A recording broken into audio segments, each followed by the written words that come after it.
Do you love films and fantasy? Then you might know Richard Wagner better than you thought. 150 years ago, this German composer paved the way for modern movie epics. It's a cinematic experience, and when you get into it, it can uplift you into a world of fantasy, excitement, and wonder. Before the invention of film, this was the medium. Come along as we take you into the world of myths and heroes and reveal why even world-class orchestras are sometimes better kept out of sight. He's a revolutionary in the opera world and never too shy for heroics. His work breathes life into ancient tales.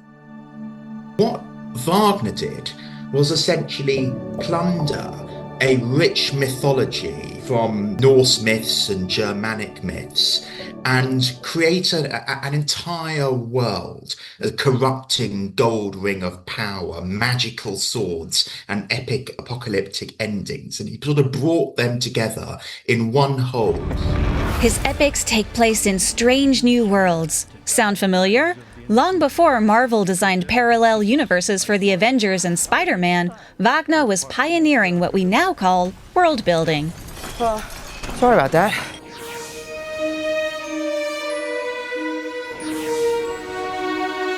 He was the first one to do a 4-opera cycle. And that, to me, is the forerunner of all the franchises today that are successful. His monumental masterpiece is The Ring of the Nibelung, a full 16 hours long for those who can't get enough of the Dragon Slayer's world.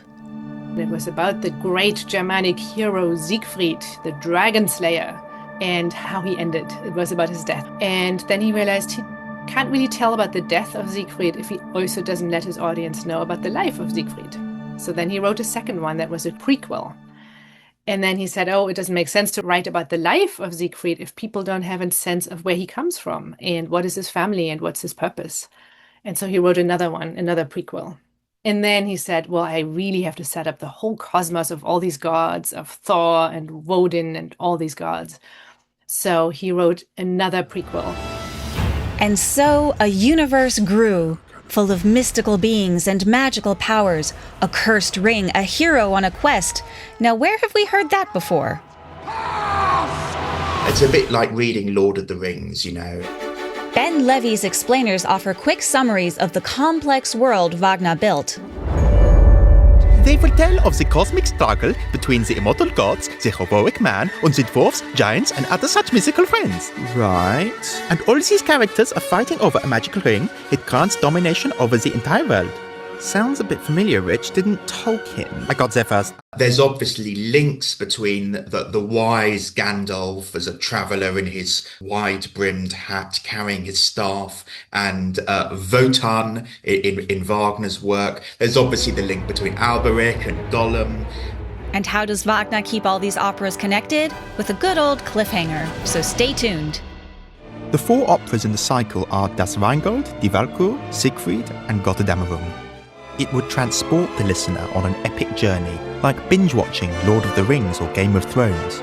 And every opera ends with a conflict. So you're like, oh my gosh, how is this going to go? He deprived the Rhine maidens, he stole the gold to pay the giants. So how is that going to play out? Will Wagner manage to keep viewers in, or rather at the edge of their seats?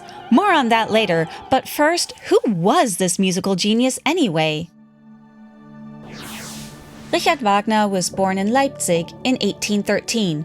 Most of his life was plagued by debt, scandalous love affairs, political upheaval, and grand visions for the future.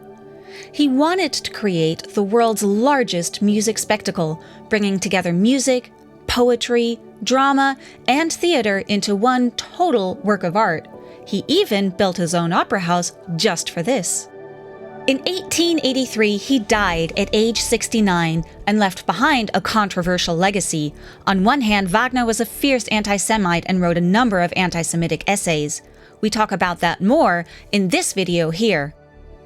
On the other, Wagner's legacy also includes the Bayreuth Festival Theater, an opera house that redefined the opera experience and, 150 years on, is still a must-see for fans of Wagner's dramatic works. In many ways, this has been discussed as the most proto-cinematic theater and a direct precursor to movie theaters once film was invented. The performance hall is built to make viewing an immersive experience, letting the audience lose themselves in his staged worlds. Wagner was the first to switch off the lights and hide the orchestra in a recessed pit so that nothing could distract from his Gesamtkunstwerk.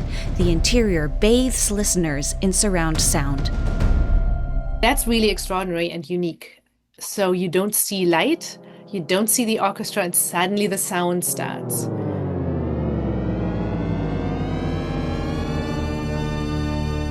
And it creates a remarkable acoustic effect.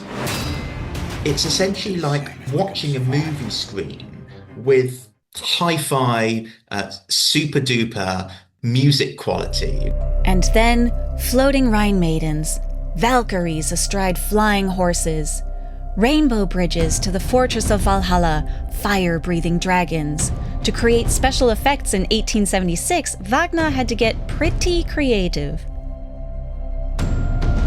When the characters become invisible or transform into another character, then there's steam hiding them, and then out comes a different creature or animal. So those are huge stage technical feats at the time. World building, immersion, special effects. And what about the thing Wagner is actually known for? His music?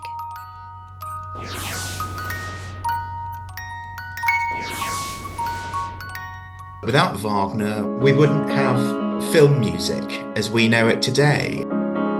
Wagner found a way to tell stories in his music with so-called leitmotifs. That meant each character, every object, and even emotions were assigned a unique motif. When the giants first come on stage, we hear ba-bum, ba-dum, bum-bum, ba-dum. So like very many of them are very onomatopoetic, very descriptive, graphic of what they portray. The sword is an upward fanfare, a glittering C major with trumpets like metal.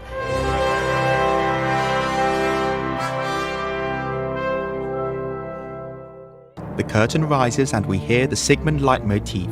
This theme is weighted down by cellos, basses and horns. It illustrates the weary Sigmund, Wotan's son, who staggered off the battlefield into a hut to find shelter.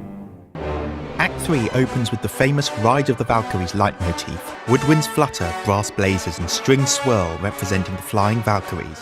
What was going on stage was intrinsically linked with what the audience were hearing, so much so that even if there was nothing going on stage, various musical excerpts devised by Wagner would resemble certain characters, certain themes.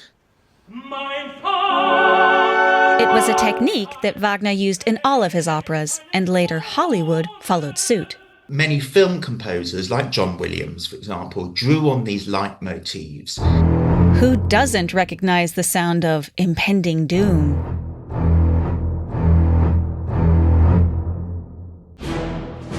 Or pure evil?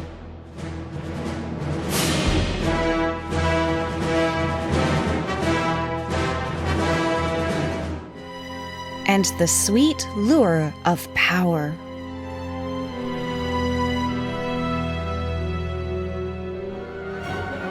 But which instruments are most suited for lavish scores? Well, I think the use of brass, even so much so that he had his own Wagner tuba invented. So, tubas and timpanis play a storm leitmotif to convey the overwhelming power of crashing thunder. And John Williams, say, in the Star Wars movies, really draws on the use of bringing brass to the forefront, especially when, say, there are battle scenes.